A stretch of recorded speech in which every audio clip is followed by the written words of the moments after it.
Hey there, welcome back to my kitchen. In today's video, we're going to make some beautiful recipes that are perfect for brunch. These recipes are perfect if you just like to host a girls' day or a family brunch on Sunday before or after church, for baby showers or a bridal shower, or even if you just want to make these on a random Wednesday morning for your kids. These recipes are awesome, so I do hope you enjoy, but let's go ahead and get into it.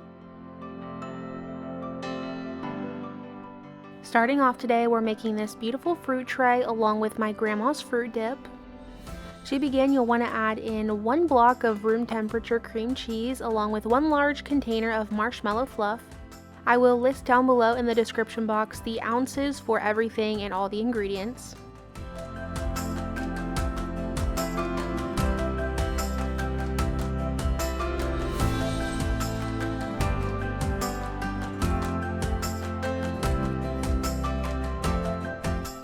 The marshmallow fluff can be really hard to get out of the container, but once you get it out and all in the bowl, you can go ahead and mix those two together until nice and smooth.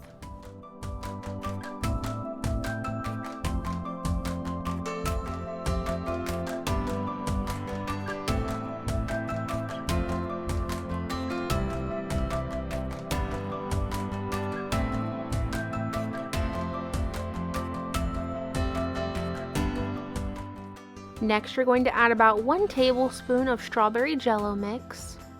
You do not need a ton of this at all. You might even want to use just a little bit less than a tablespoon to start. You can always add more, but you'll just get that mixed together until the dip is looking nice and pink.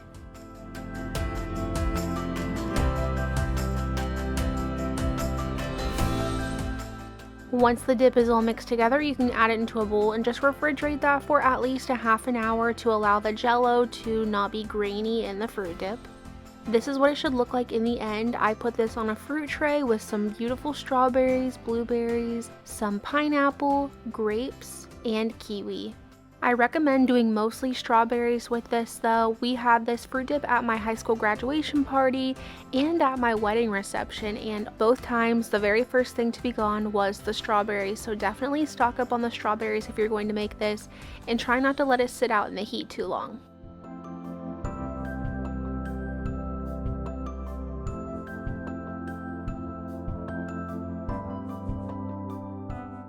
Next up, we're making the simplest ham and cheese croissants. For this one, you will want to preheat your oven to 350 degrees, and then you'll need a package of pre-made mini croissants. You can use the bigger ones if you want to, but the minis are a great finger food. These are already baked, so I'm going to just go ahead and split each one in half, that way I can make a top and bottom piece.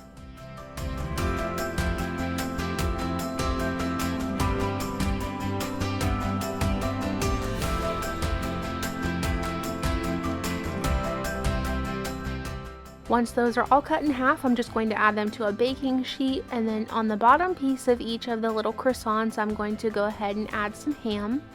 Today I was just using some honey ham, but you can use any type of lunch meat that you prefer. Then you'll just add a half slice of cheese since they are so small.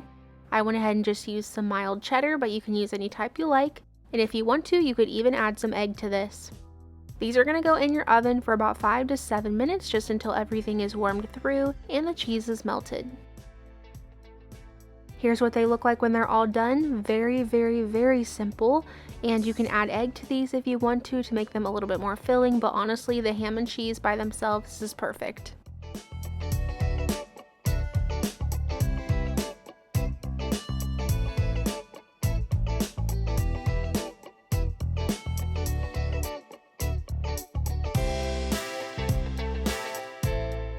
Next up, I love making this. It feels so fancy, but it's really not that hard to make. We're going to make this sausage gravy and biscuit pull apart ring. First, you will need to preheat your oven to 350 degrees. And now in a skillet, you'll add in your sausage. I'm using 12 ounces of breakfast sausage. I like using these patties because they are much cheaper than buying a whole pound of breakfast sausage, and you only lose a couple ounces. I'm just going to break those up and let those fully cook.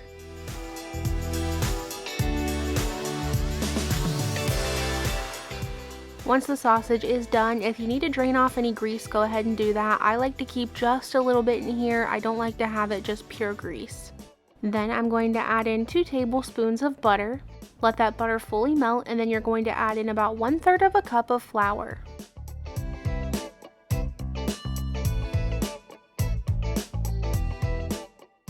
For this flour, you're just going to mix this all in and let this flour absorb any grease or butter and let that cook in there for another minute or 2. And then you can start adding in your milk. In total, I'm going to add about 3 cups of milk. You will just continue stirring this until it's thickened up.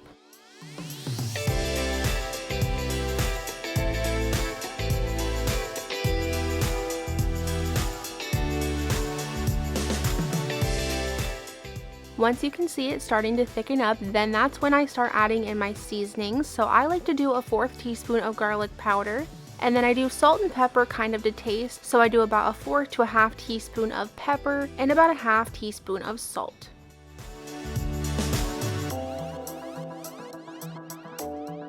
Once all that's mixed in, you can go ahead and turn off the heat and just let it sit there while you prepare your biscuits.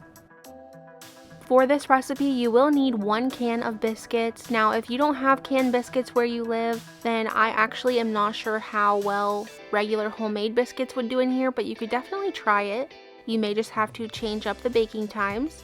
But for the canned biscuits, I'm just going to slice them all in half, and then once they're sliced in half, I'm going to just roll them into little balls.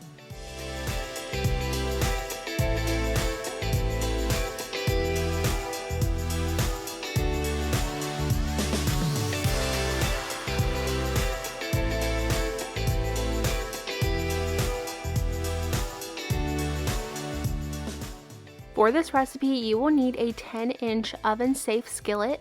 I'm using a cast iron skillet. I went ahead and just added a little bit of oil around the edges to make sure that my biscuits would not stick to the pan. Then taking those little biscuit balls, you're going to add them around the outside rim of the pan.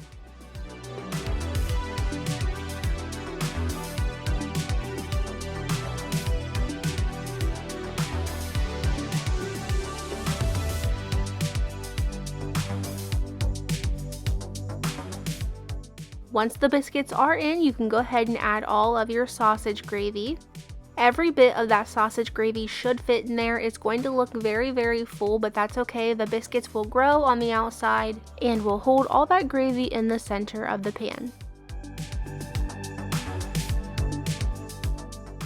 Add this into your oven and let this go for about 15 to 20, maybe even 25 minutes, just depending on your biscuits, until the biscuits are nice and golden on the top. When it was done, I added some parsley on it just to make it look prettier and add some color, but this is what it should look like when it's all done. Doing this while it was hot, especially with my left hand, was a little hard, but these are actually really easy to pull out of here and dip in the gravy. I just think this is so fun to make and it looks really good in the end.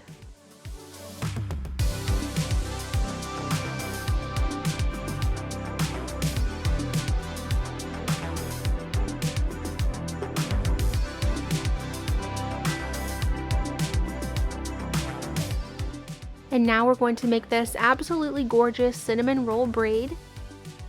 To begin, you will need a 1/2 cup of warm water. You will want this water to be reaching about 107 to 110 degrees.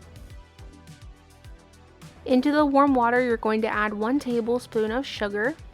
Give that a little mix together, and then you're also going to add in 2 1/4 teaspoons of dry active yeast.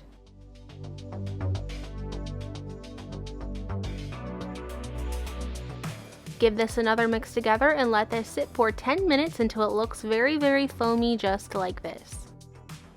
Pour that into a mixing bowl, and then you're going to add in 2 eggs, 1 cup of milk, 1/2 teaspoon of vanilla extract, 4 tablespoons of melted unsalted butter, and then I'm just going to add the hook to my mixer and get this mixed together real quick.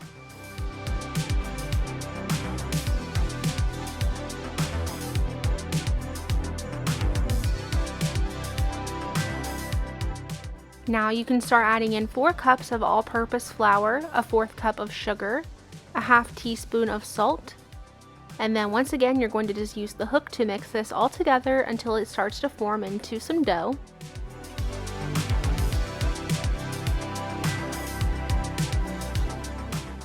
Now this is, I think, the third or fourth time I've made this. This dough is always a little bit sticky. It's very, very soft and fluffy. It's a little bit different than your typical dough.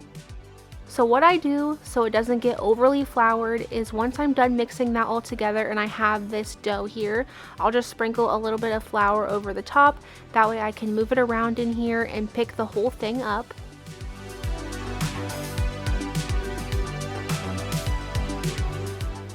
You will want to spray down your bowl with some nonstick spray, add the dough back in, and cover with a rag. Now I'm just going to put this in a warm spot for 1 hour until it has doubled in size. After 1 hour, it should be looking something like this. You're just going to push down the center of that and try to get some of the air out.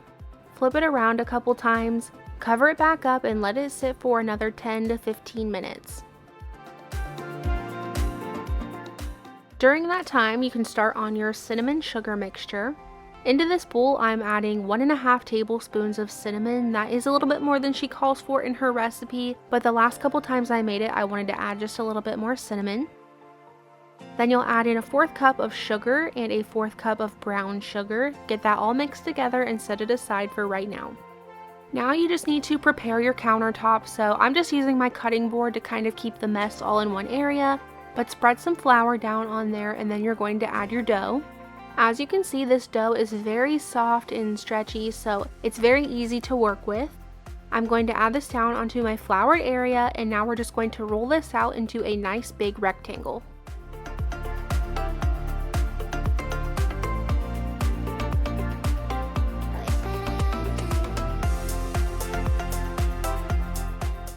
The corners don't have to be perfect, you just want to kind of stretch it out the best you can.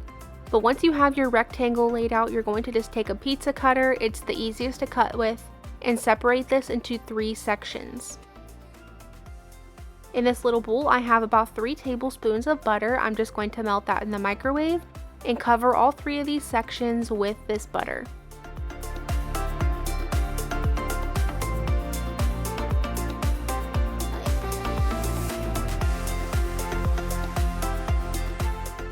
Next, going back to that cinnamon sugar, we're going to take that and cover all 3 of these sections with that. Try to get it as even as possible, but you do want to use every bit of the cinnamon sugar.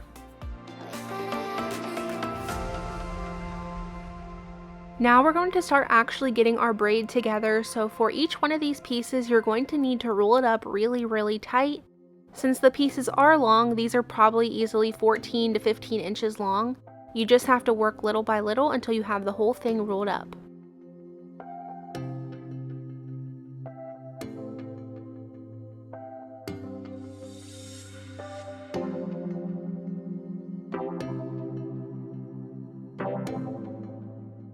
Once they're rolled up, you will need to grab a sharp knife, and you're just going to take that knife and slice each one about halfway through. Do not cut this all the way through. You only want to go halfway through. This is just going to make it so you can see the cinnamon on the outside.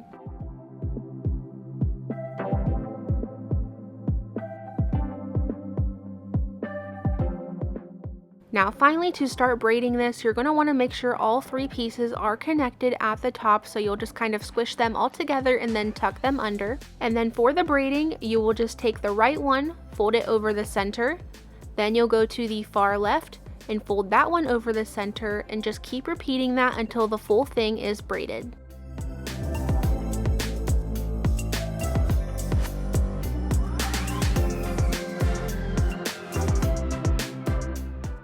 Once you get to the end, you will want to do the same thing you did at the other end and push them all together and then tuck them underneath.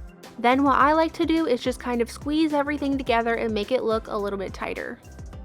Once it's braided, you can add it to a baking sheet that's lined with some parchment paper. I'm going to cover this and let it sit for about 30 more minutes.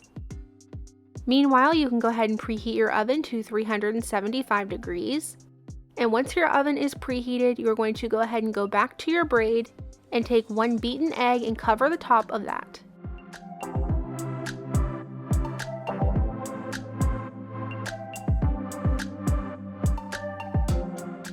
Now add this into your oven and let it bake for around 20 to 25 minutes. Once it's out of the oven and your bread is cooling, you can go ahead and start on your glaze. Into a bowl, you're going to add 1 1/4 cups of powdered sugar. 1 teaspoon of vanilla, and about 3 tablespoons of milk. Now you'll just mix this together until it is nice and smooth, and once your bread has cooled down a little bit, you can go ahead and start drizzling it over the top.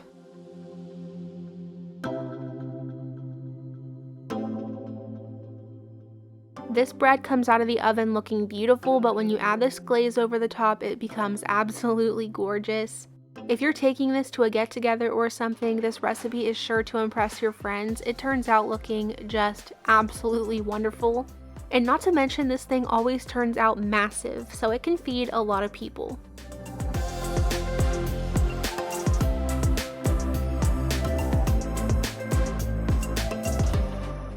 Thank you guys so much for watching and being here today. I do hope that you enjoyed and found a recipe that looks good to you. Don't forget to leave your flour down below if you did make it all the way to the end of today's video, and I will see you back here on Wednesday. Bye!